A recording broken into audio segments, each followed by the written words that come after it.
Par contre les gars c'est lundi et c'est vraiment pas bientôt le week-end. On Allez, passe en moyenne allez un tiers bosser bande de feignants. de notre vie au travail. Ça représente entre 80 et 90 000 heures de notre existence passée.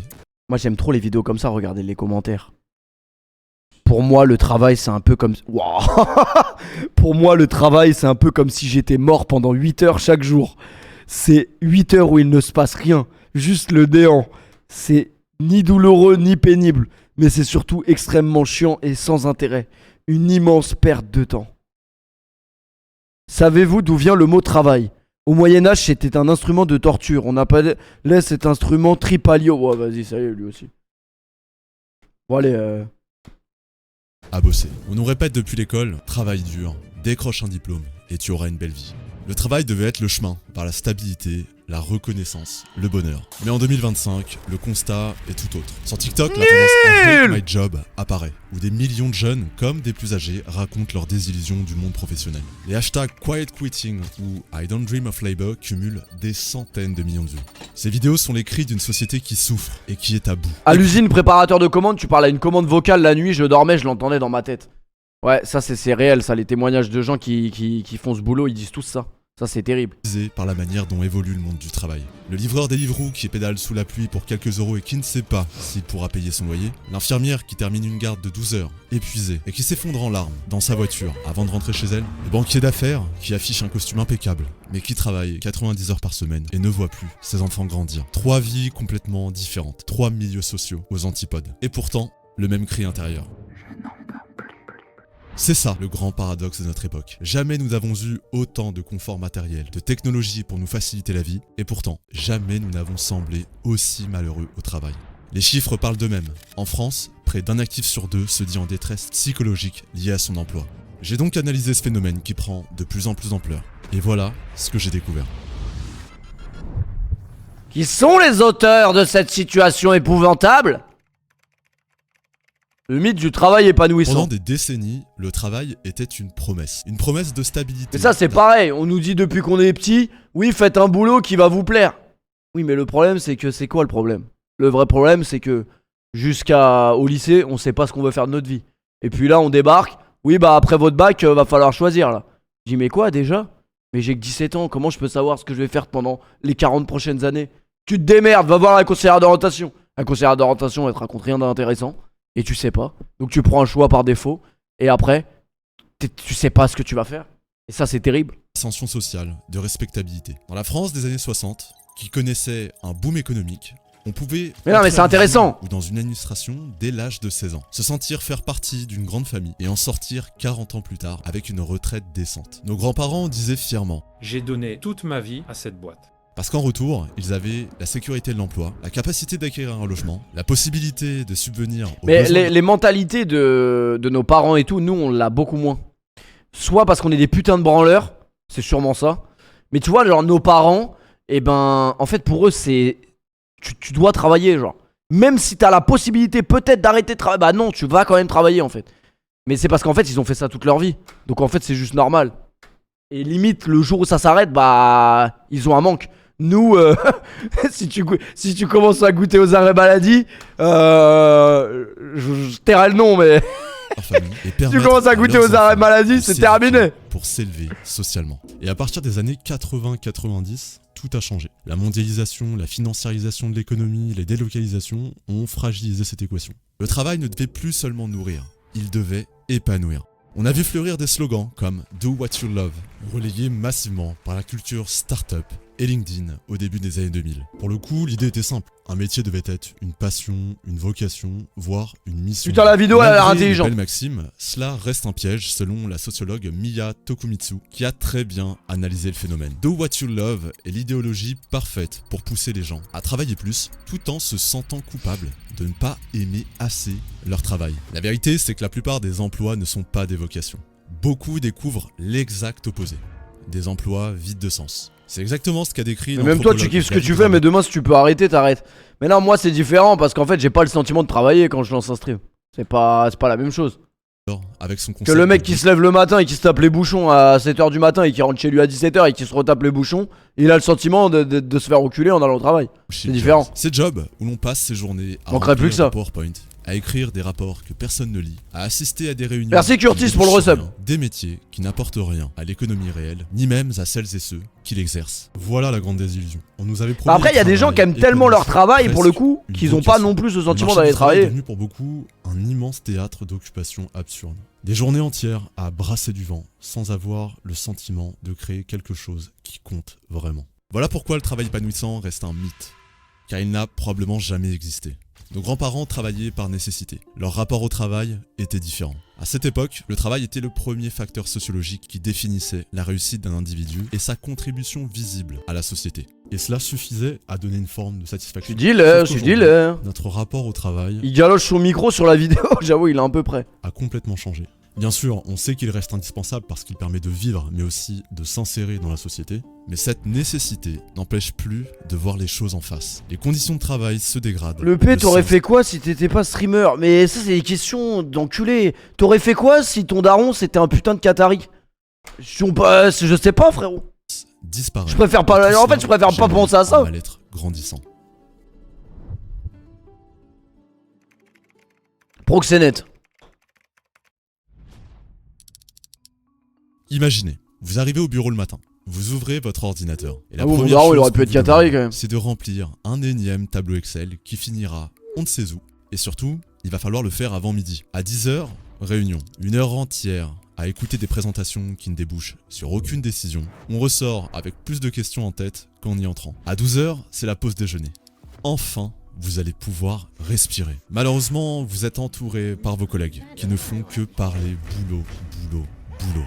Vous sentez que la journée va être longue. À 14h, votre manager passe derrière vous. Tu peux me faire un reporting en plus?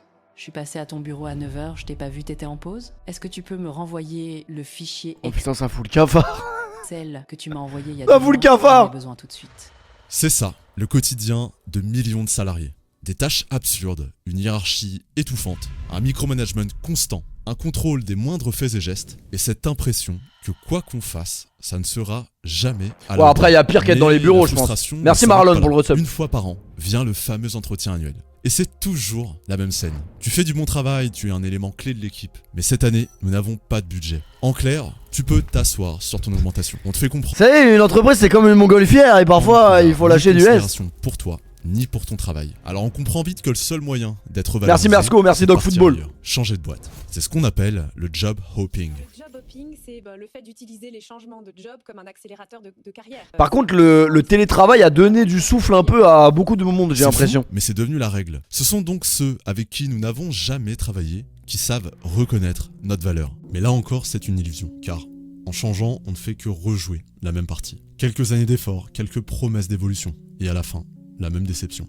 C'est une boucle sans fin, on recommence encore et encore, sans jamais trouver de stabilité réelle. C'est ce qui explique que notre génération change d'entreprise en moyenne tous les 2 ans et demi. Et le plus ironique, c'est Merci que Broski même si pour le on resub. acceptait ce jeu, même si on tenait 40 Ça, les ans à ce darons- rythme, rien ne les nous darons, dit ils changeaient qu'on jamais pourra de se taf, en reposer vrai. sur le fruit de notre travail à la fin du chemin. Parce que Rarement. nos parents pouvaient se dire, je travaille dur aujourd'hui, mais demain j'aurai une maison, j'aurai une retraite décente, je vais pouvoir profiter. Alors que nous, c'est même pas Nous le savons cas. que ce n'est pas le cas, tout simplement car c'est mathématique. La conjoncture actuelle fait que nous n'aurons pas de retraite, et croire le contraire, Ça par contre c'est terrible de se dire que genre on n'aura pas de retraite. Terminé la retraite. En fait si tu veux une retraite va falloir te la faire tout seul, comme un grand. Ça c'est terrible hein. c'est être naïf pour ne pas dire autre chose. C'est là que surgissent les conséquences. Petit à petit, tout ça s'accumule. On rentre le soir vidé, avec Bah, c'est l'impression sûr. d'avoir brassé de l'air. C'est On sûr se qu'il y aura pas de couche retraite. stressé. Le matin, c'est une boule au ventre dès le réveil. Rien ne nous rend heureux, plus rien n'a de goût. On se sent seul, perdu, avec cette question lancinante. Pourquoi je fais tout ça? C'est ce qui mène tant de gens à l'effondrement, le burn-out. Ce mur invisible contre lequel on se fracasse après des mois, parfois des années de résistance silencieuse. Le burn-out, c'est ça. Ce sentiment d'être pris dans une roue infernale qui tourne. Putain je suis dans la roue infernale les En gars. 10 ans, Y'a les des arrêts tiers et maladie, des orphelins.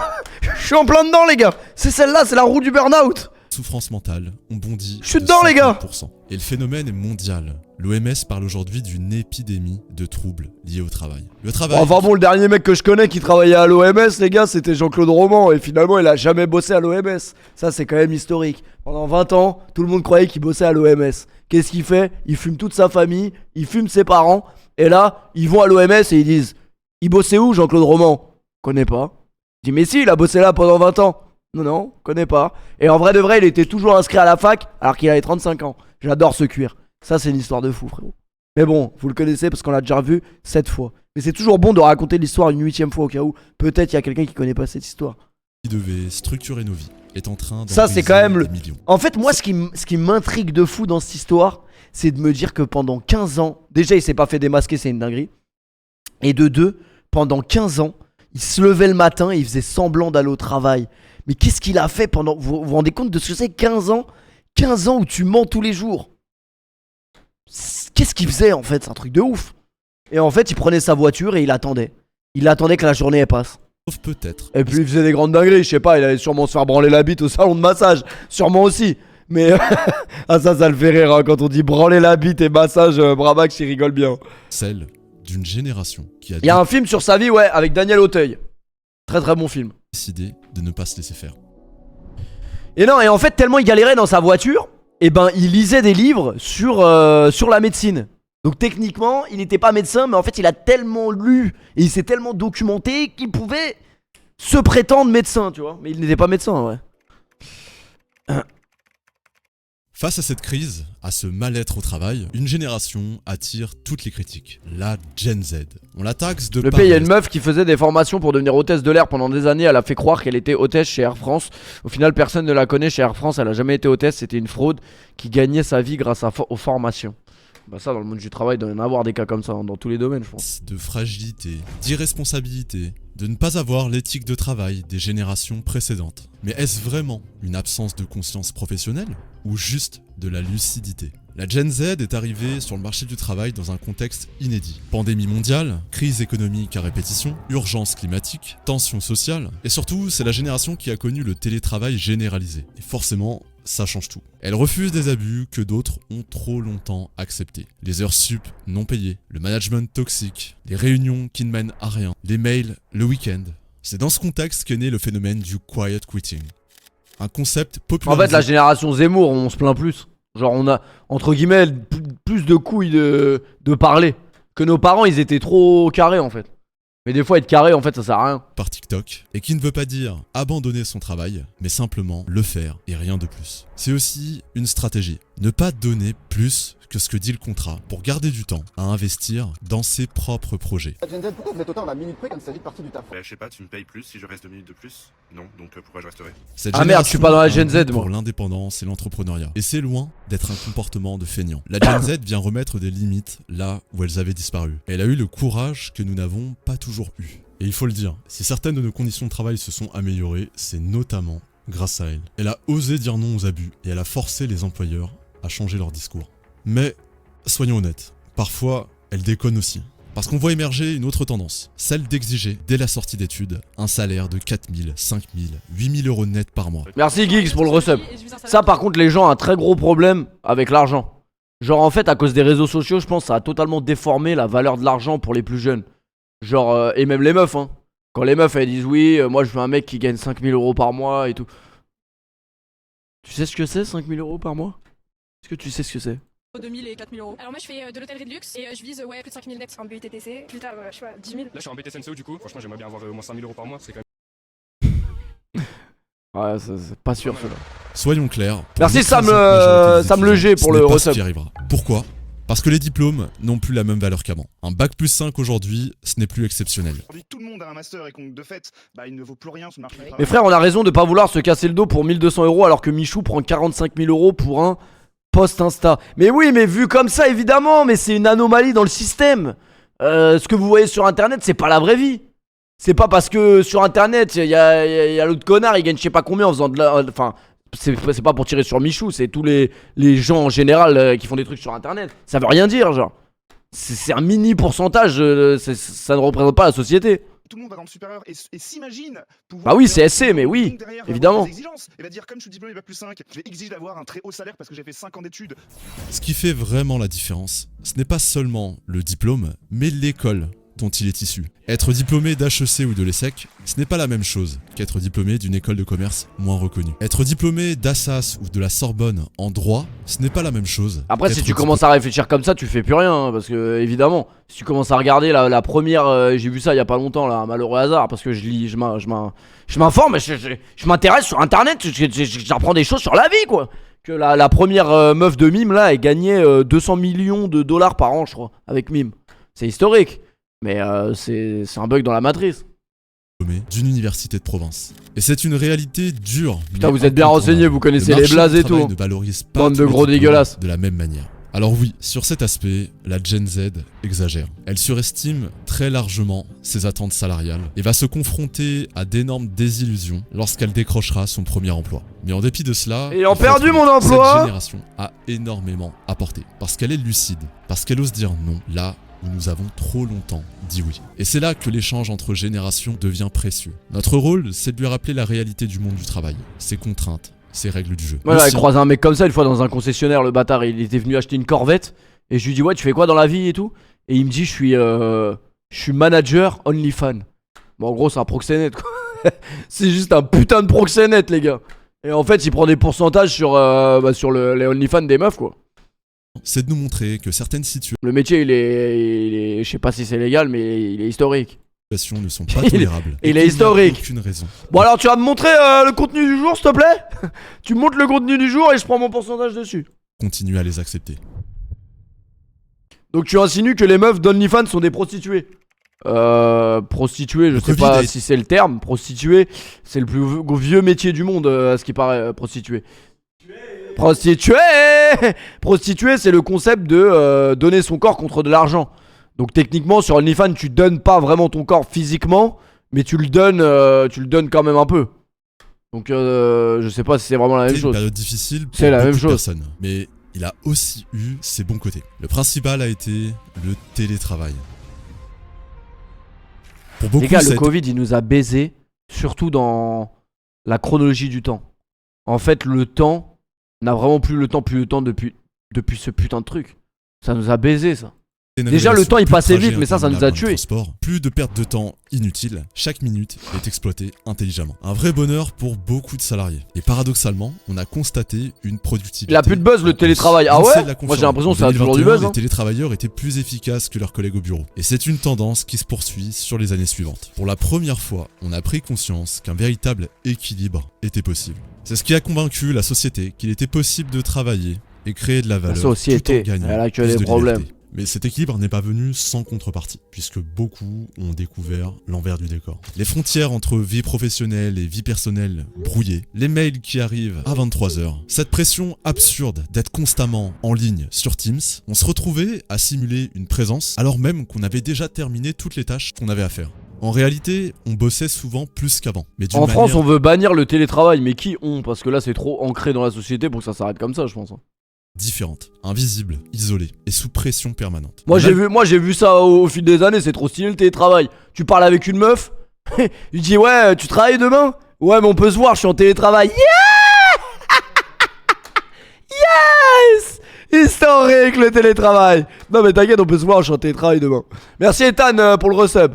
Malgré ces dérives, il faut être honnête, le télétravail reste un avantage. Ces effets Les gens ne négatifs, travaillent pas on en les connaît, télétravail. on les maîtrise. Ouais, c'est le concept, je La crois. plupart des salariés préfèrent largement composer avec ces contraintes plutôt que de revenir à un bureau 5 jours par semaine en rognant sur leur vie personnelle. Ce n'est pas pour rien si le télétravail est devenu un critère décisif sur le marché de l'emploi. Merci Certains Amine pour le salariés resub. sont prêts à prendre un salaire un peu moins élevé si cela est compensé par des jours de télétravail. Et au-delà de l'aspect pratique, c'est surtout une question psychologique et sociologique. Pouvoir organiser ses journées, adapter son rythme, travailler dans un environnement choisi, C'est une vidéo trop intelligente qu'on se fout dans la gueule, les gars. Là, on va regarder que de la merde pendant les 15 prochains jours pour annuler ça. ça redonne un sentiment d'autonomie et de contrôle. Et qu'ont fait les entreprises face à ça? Elles ont préféré revenir en arrière, réduire, voire supprimer le télétravail. Et avec quels arguments? Toujours les mêmes. Il faut renforcer le lien social. Le travail en présentiel favorise... Mais par contre, voilà, moi, c'est l'innovation. ça qui me fait chier avec mon faux taf. C'est que j'ai pas d'interaction sociale, les gars.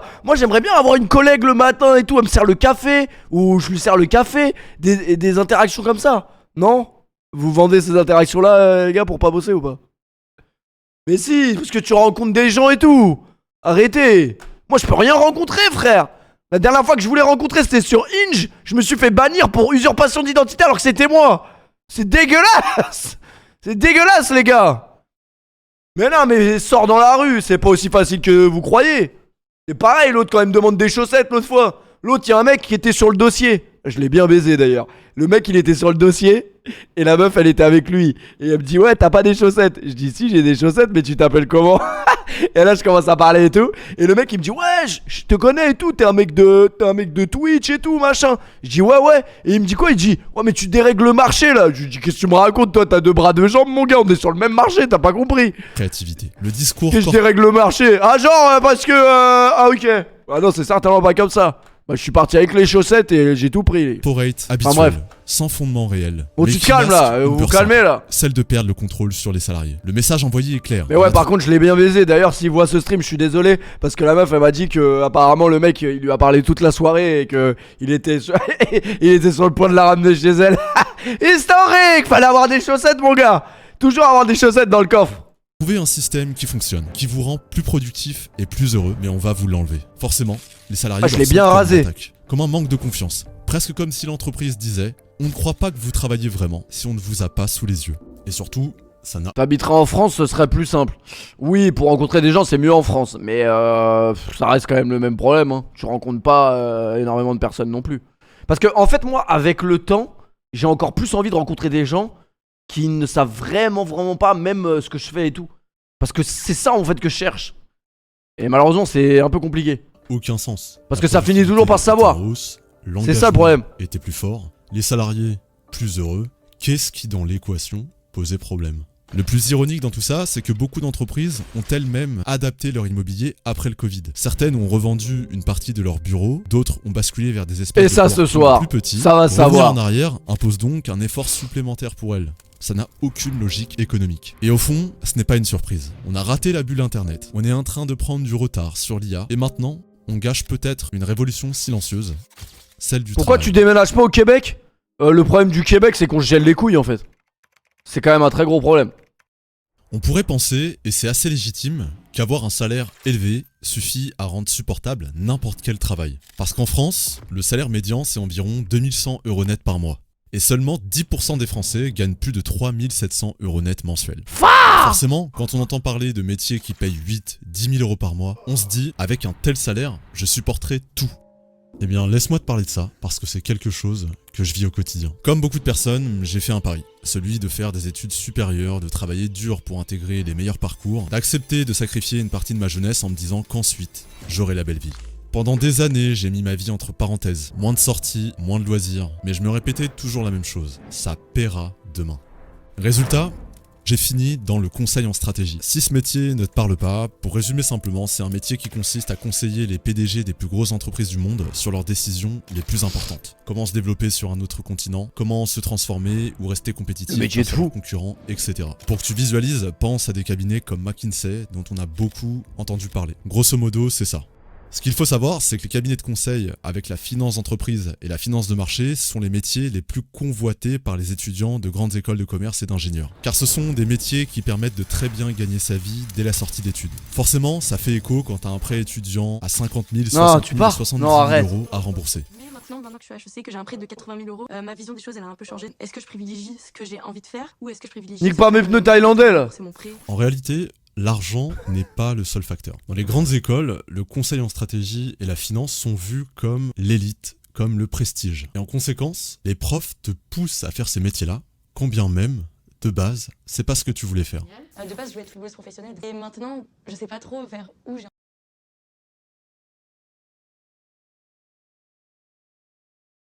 envie d'aller, quoi. Finance conseil, il y a énormément La vidéo d'Alain Soral qui clignote rouge dans ma tête. de choses sur le campus. Donc c'est typiquement d'être dans ce genre de démarche. Donc je peux te montrer sur la finance. Après, le problème, c'est que t'es footballeuse professionnelle, tu gagnes 1200 €, t'en trouves un taf normal. corporate finance, en finance de marché, en risk management. À la fin, tu finis par choper un job dans ce genre d'entreprise et tu gagnes très bien ta vie. Et comme je sais que vous aimez les chiffres, à titre d'exemple, à mon grade en conseil en stratégie, c'est un salaire à 5 chiffres par mois. Mais voilà, quand je regarde autour de moi, je constate que la plupart de mes anciens camarades ou collègues sont aujourd'hui en burn-out ou ont fini par tout quitter et faire autre chose. En fait, ce qu'il faut que tu comprennes, c'est que derrière le confort financier qui peut faire rêver, la réalité est beaucoup moins sexy. Tu passes des journées sans fin, quasiment 12 heures par jour à travailler, à exécuter des tâches qui n'ont pas vraiment de sens. PowerPoint sur PowerPoint. Bon, ça y est, on va se Excel tuer sur là. Excel. Tu reçois des mails à 22h pour le lendemain, 8h. Un rythme effréné, sans pause, sans répit. Résultat, stress, fatigue chronique, santé mentale en chute libre. Et soudain, ce salaire si attrayant ne suffit plus à compenser. Dans les pires des cas, ce n'est pas seulement du stress ou de la fatigue, mais ça peut aller jusqu'au décès, et les exemples sont nombreux. Ces drames ont choqué l'opinion, mais dans le milieu, ils n'ont surpris personne. Tout le monde sait que la frontière entre réussite et destruction de la santé est parfois Moi, très... je pense, le meilleur compromis, c'est de faire un truc pas trop casse-couille, qui gagne pas de ouf, mais un petit peu quand même. Et c'est le mieux. Et surtout, quand tu rentres chez toi, eh ben tu oublies ce travail. Je pense que c'est ça le plus important. Parce que le problème des métiers où tu vas gagner peut-être plus d'argent, mais en fait tu vas tellement tout le temps penser à ce truc, je pense pas que sur le long terme, hein, je pense pas que sur le long terme c'est la meilleure chose à faire. mince. Et c'est probablement ça la plus grande désillusion. Parce que oui, peut-être tu vas gagner beaucoup plus d'argent. Du travail, En fait, tu vas tellement être plongé dedans que tu vas pas profiter de ta vie. Enfin, tu vas moins profiter. Et. Pour la voie à des métiers. Et là, c'est pas un tapin. Mais la C'est réalité, ce que je pense. c'est que ces diplômes ne protègent de rien. C'est pour ça qu'aujourd'hui, on voit de plus en plus d'étudiants de grandes écoles bifurquer vers des diplômes manuels, comme des CAP, des BEP. Ou alors, t'arrives à trouver un métier vraiment où tu gagnes bien ta vie, mais tu charbonnes, et t'es prêt à sacrifier les 15 prochaines années de ta vie. Mais le problème de ce truc, c'est que c'est à double tranchant. Parce que ça se trouve, tu vas sacrifier les 15 ans de ta vie, et tu vas pas pouvoir profiter après. Parce que tu sais pas de quoi la vie est faite en fait. Du sens. Donc alors ça en vrai de vrai c'est bien mais c'est risqué. C'est indécent de prétendre le contraire quand des millions de Français galèrent à finir leur fin de mois. Mais je pense qu'il est important que tu entendes aussi la parole de quelqu'un qui vit de l'intérieur ces réalités. Surtout si t'es un étudiant en école de commerce ou d'ingénieur et que tu idéalises ces métiers. Oui, tu gagneras très bien ta vie et tu finiras millionnaire au bout de 12-15 ans. Mais tenir ne serait-ce qu'un an, c'est déjà énorme. Certains étudiants se sont battus pendant 1 an pour trouver leur stage en finance et n'ont eu besoin que d'1 semaine pour tout abandonner, tellement la pression et le manque de sens étaient importants. Ok man, j'ai passé 1 an à chercher un stage en M&A pour le quitter au bout d'1 semaine. Je t'explique, moi c'est Amine et il y a quelques semaines mes journées ressemblaient à ça. Taf de 9h à 21h, j'avais 30 minutes de pause, je passais toute ma vie sur Excel. Du coup un jour j'ai pris mon carnet, je me suis posé et j'ai marqué les pour et les contre. Mais là vraiment c'était trop donc je suis allé voir mes boss après les vacances et je leur ai dit...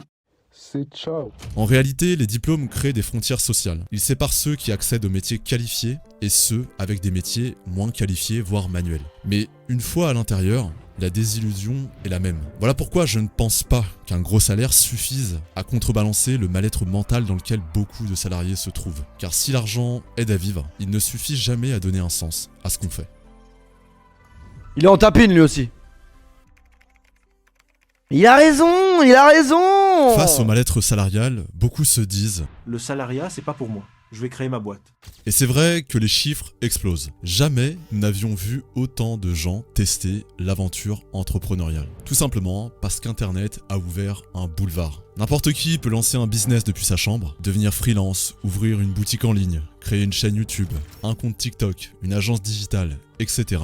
Une idée, une passion, et théoriquement, tu peux la transformer en métier. Dit comme ça fait rêver. Et peut-être que toi aussi tu y penses. Tu rêves de quitter ton CDI ou tu l'as déjà fait. Tu te dis, je me laisse 6 mois, 1 an, et si ça ne marche pas, je reprendrai un job. En fait c'est magnifique mais c'est tellement... c'est pareil, c'est un pourcentage tellement minime qu'en fait il y en a beaucoup qui se sont niqués comme ça. Ils ont tout misé sur un truc, ils ont mis toute leur vie de côté pour un truc ça a pas marché. Parce qu'en vrai de vrai c'est aléatoire de ouf. Rempli de doutes, mais aussi... En fait moi je pense, malheureusement, les trucs comme ça, quand ça t'arrive et que ça marche du jour au lendemain, c'est plus c'est pas du hasard, mais en fait tu t'y attends pas.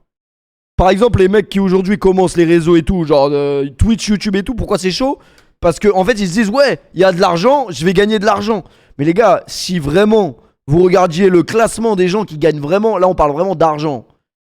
Le classement des gens qui gagnent vraiment de l'argent sur Twitch, YouTube et tout, mais vous essayerez même pas en vrai. Parce que c'est tellement faible.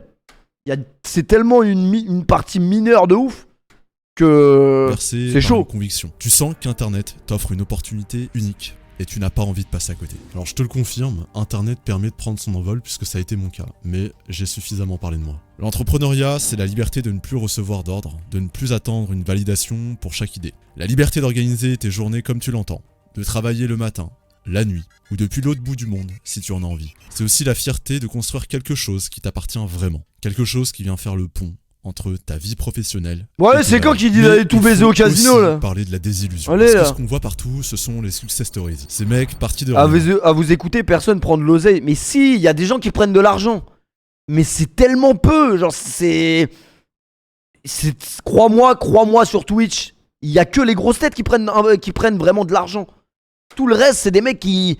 Même avec pas mal de viewers et tout, je vais pas dire ils galèrent, mais c'est pas la vie d'un...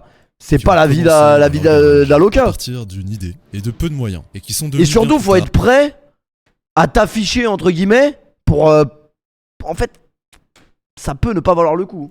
Des entrepreneurs à succès, des références pour le monde entier. Mais c'est aussi ces start-upers dont on entend parler dans les médias qui lèvent... Bah oui, moi je me considère comme grosse tête parce que je vis vraiment très confortablement de ça.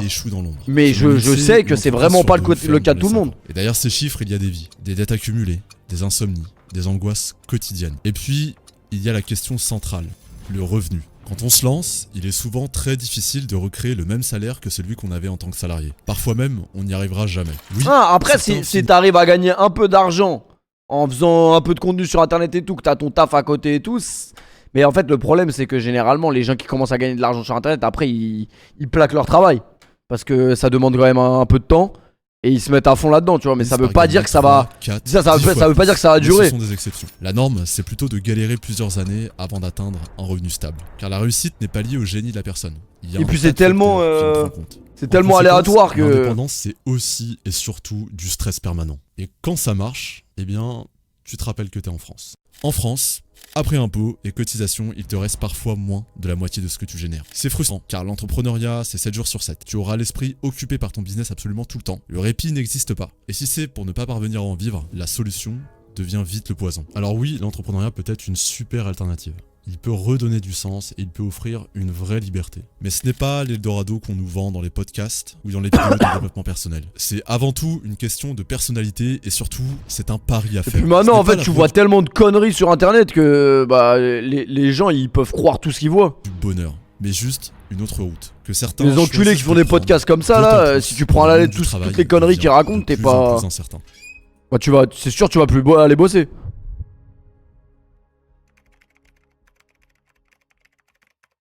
Si un gros salaire ne garantit pas d'être heureux et que l'entrepreneuriat n'est pas l'Eldorado... Bon, par contre, on va se tuer là. À quoi ressemble l'avenir du travail? Regarde la vidéo 24 heures au casino qui gagne vraiment. Ça existe? Parle beaucoup d'intelligence artificielle, souvent sous un prisme anxiogène. Elle va remplacer des millions de postes, on va tous être au chômage. C'est vrai que l'IA a bouleversé la société et notre rapport au travail. L'IA va tous nous baiser les gars, même nous les streamers, vous allez regarder des streamers IA bientôt. L'IA deviendra un danger massif pour l'emploi. Preuve en est puisqu'on disait que ChatGPT allait faire disparaître les développeurs. Alors certes, le marché du développement web s'est transformé, mais les développeurs sont très loin, mais très loin de disparaître. En réalité, le vrai enjeu avec l'IA, c'est qu'elle réinvente la manière de travailler. La vraie différence va se faire entre ceux capables de l'utiliser et ceux qui refusent toujours de lui accorder une place. Après, faut voir comment on utilise ChatGPT et l'IA depuis que c'est sorti, nous. Chez Google qui dit non, les métiers vont pas être remplacés par l'IA. En revanche, on l'utilise vraiment n'importe comment. Ceux qui n'utilisent pas l'IA vont être remplacés. Merci, merci Hamid, merci mon frérot. Déplace la valeur de l'humain et nous pousse à nous concentrer sur ce que la machine ne sait pas faire. Et au fond, c'est une opportunité plus qu'une menace. Parce que l'IA peut considérablement rendre le travail plus agréable. Moins de reporting inutile, moins de tâches répétitives, moins de prise de tête sur des formules Excel, plus de temps pour réfléchir et innover. Mais trop peu d'entreprises l'utilisent vraiment. Par peur d'une fuite de données ou par inertie. Ça demande à l'IA de dénuder des photos. Majorité ouais, ça c'est abusé ça. Leurs vieux process. Résultat, on continue à imposer aux salariés des tâches chronophages à faible valeur, alors même qu'on a les outils pour faire mieux. Au-delà de l'IA, l'incertitude sur l'avenir du travail vient de la réalité économique du pays. Le PIB de la France n'est plus ce qu'il était. L'économie Pour la première fois, un Burger King en France va probablement s'accentuer avec le temps. En conséquence, les entreprises ont du mal à se projeter pour les années Merci Riri pour le resub. Le loup de Wall Street, tu le recommences quand? J'ai jamais vu le loup de Wall Street, simplement. et décide de réduire les offres d'emploi par précaution. Mais il Cela fallait crée qu'on le une regarde course sans justement fin, avec parce que Mehdi, moins le de loup de postes Wall Street, mais on l'a jamais disponibles regardé. signifie plus de chômage, et donc moins de création de valeur, et donc moins de postes disponibles, et encore plus de chômage, etc., etc. Et même pour ceux qui ont un poste, eh bien, il y a une autre frustration.